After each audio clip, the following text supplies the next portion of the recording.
thermodynamics. The giant fan is set to make the air travel at 25 miles an hour, the equivalent of a windy day.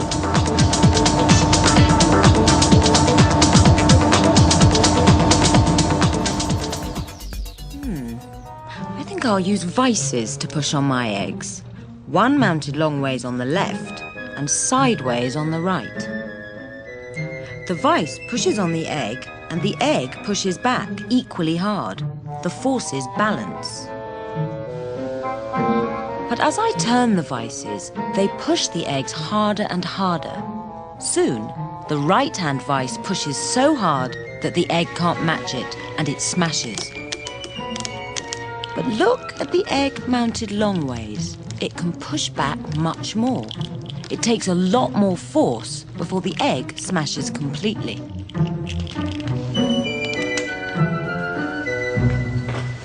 It's funny to think of something like an egg being able to push as much as a human hand. It's not only eggs that push back. See these books on the table? Don't look like they're doing much. But the weight of the books is pushing down on the table. And that's not all. The table's also pushing back on the books. Imagine what would happen if it didn't.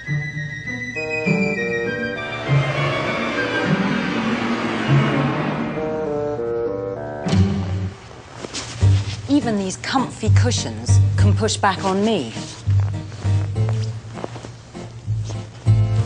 Watch what happens as I sit down.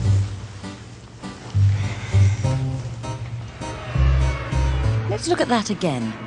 At first, my weight is a bigger force than the upward force of the cushion springs, so I go down. But the more squash the springs get, the more they push back. Eventually, the force pushing back equals my weight. The forces in each direction balance, and I stay put. It's called equilibrium. These 6 magnets are suspended. Move them closer together.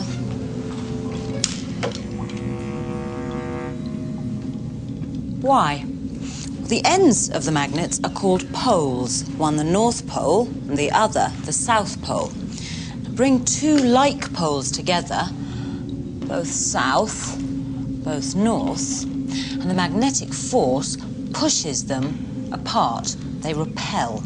But bring 2 different poles together, one north, one south, and the magnetic force pulls them together. A battery is a store of energy which can provide the push, the potential difference to get the current flowing. The current flows through the wires of a complete circuit and lights up the bulb. The bulb uses electrical energy, but not current. Look. The current is exactly the same before and after the bulb. You might think of bulbs as using current, but they don't. Sometimes models can help explain certain aspects. Here, the flow of negative charges in the water represent the current. The water wheel, like the bulb, uses energy as it turns. But the current before and after the water wheel is always the same. Eventually, the wheel uses all the electrical energy and the current stops flowing, but none of the charges are used up by the wheel. In the same way, in the electrical circuit, the current after the bulb is always the same as the current before, but eventually... We're not dealing with sticky things here, we're dealing with forces. Look at this block. If I push it along here, I'm exerting a force on it and it moves. But if I also push from the other side with an equal force, it doesn't move. The forces are balanced. If the forces acting against an object are balanced, then there's no movement. So, if you're wearing trainers and really trying to push your foot along the ground and failing, it must be because there's an equal force acting against the foot in the other direction. And this force is called friction. So, friction is the force that opposes movement when two surfaces try to slide over each other. And one of the things that the size of that frictional force depends on is what the surfaces are made of. Does friction only exist between solids? These two balls of plasticine are the same weight. If I drop this ball into water, it sinks. But what happens if I drop this ball into this jar? In the tank on the right is silicon oil, a thicker liquid than water. Silicon oil offers more friction to the sinking ball than water, so the ball sinks more slowly.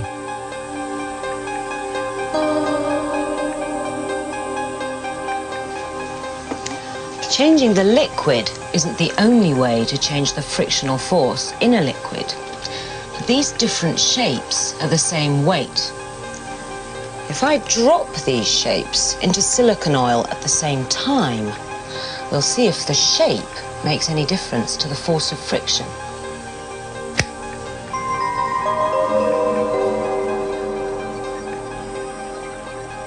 The shape does seem to make a difference.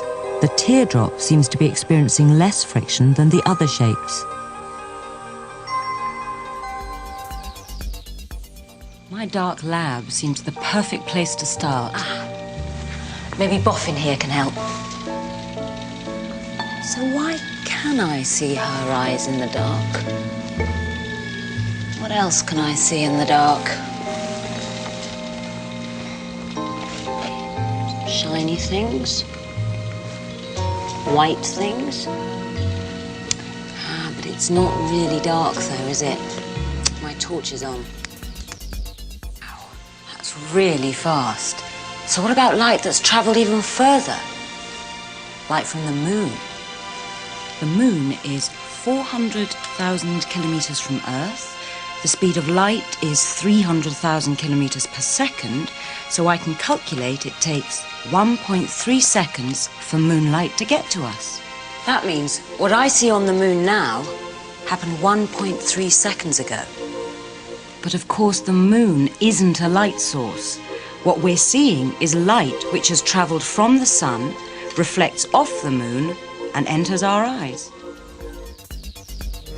Everything you see is a result of light travelling into your eyes, and light can only travel in straight lines like this. If light was curved, then you could see round corners, and as we can see from this, that's not the case. And the only way we can see this light is when all the holes are lined up in a straight line. But what happens when the light hits a shiny object? It bounces back or reflects. And reflected light is still going in a straight line, but because the surface isn't flat, the light reflects in lots of different directions, and we say it's scattered. Now, if I look, will I see my face reflected? The light rays from my reflection are being reflected in lots of different directions, and from where I'm looking, only some of those light rays are reflected back into my eye. So I can only see bits of my face. You can see this happening when I use this flexible mirror.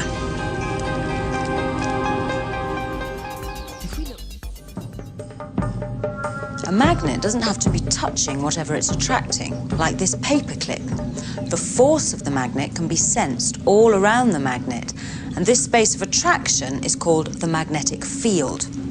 Now, the magnetic field is invisible to our eyes, so how do we see it? Well, these small pieces of iron are called iron filings, and they line up in the shape of the magnetic field. And where the lines are closest is where the force is strongest, at the ends of the magnet, at the poles. This is only part of the picture. Magnetic force doesn't just work in air. The iron filings have been mixed with oil. And drop in the magnet,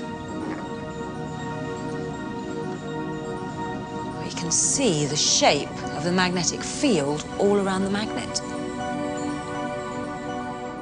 The iron filings are closest together at the poles, and that's where the magnetic field is strongest. Further away from the magnet, the filings are wider apart, and that shows that the magnetic force decreases the further away you are from a magnet. It isn't just fridge magnets that seem to have this attractive power. Look at this. Now, 2,000 years ago, the ancient Greeks found that some stones, like this, could do strange things. They could attract each other and iron.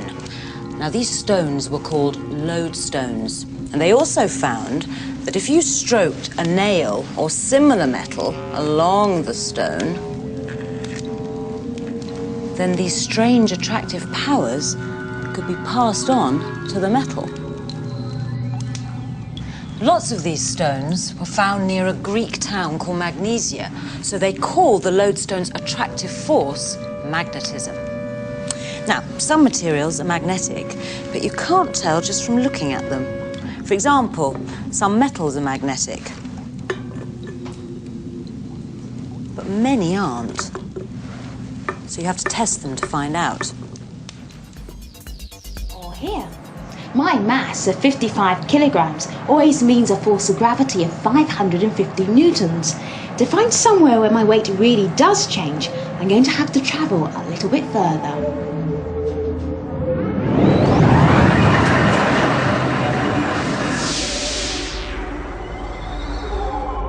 My first stop on this long journey is the planet Jupiter, an enormous gassy planet. I couldn't really land on Jupiter, but imagine I could.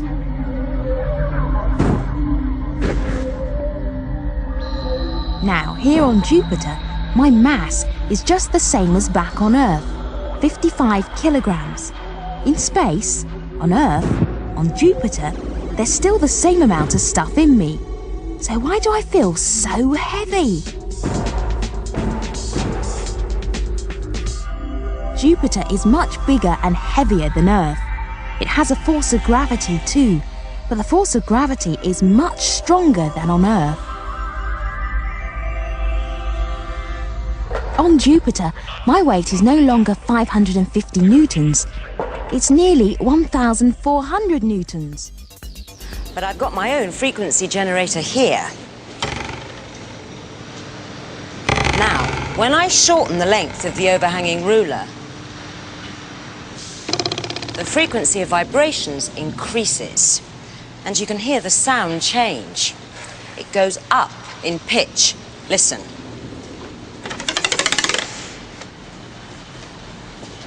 So higher frequency means a higher pitch. Lower frequency, a lower pitch. Higher amplitude, a louder sound. Lower amplitude, a quieter sound. Frequency and amplitude are totally different, but sometimes it's hard to tell which is which. What's changing here? Frequency or amplitude? Frequency or amplitude.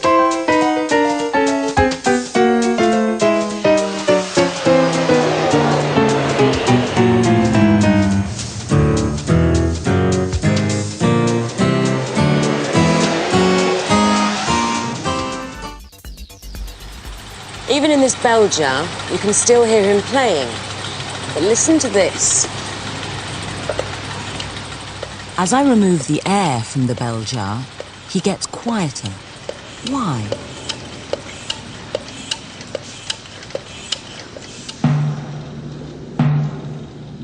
Imagine you could see what's happening to the air as I hit the skin of the drum. The air is made up of many tiny particles that surround the drum skin. When I hit the drum, the air particles next to the drum skin vibrate and collide with each other. In slow motion, you can see the vibration pass along the line of air particles. It's called a compression wave because the particles are compressed together. The vibrating particles pass the sound through the air into your ear. So the less air in the bell jar, the harder it is for the sound to be heard, until with no air at all, You can't hear a thing. Sorry, mate.